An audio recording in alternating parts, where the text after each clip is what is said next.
Now that you're pregnant, you must eat for two. Is this the advice you keep getting since you're pregnant? Let me tell you if this is real or myth.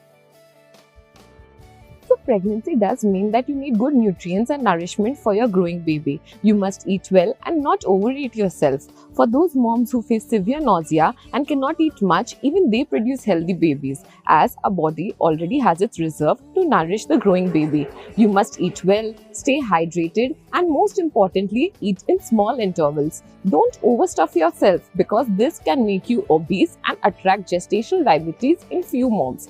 Eat what you want to eat and not what others force you to eat, but eat a healthy diet. And most importantly, this is your journey. You have to live it to the fullest. Follow for more such tips and useful insights.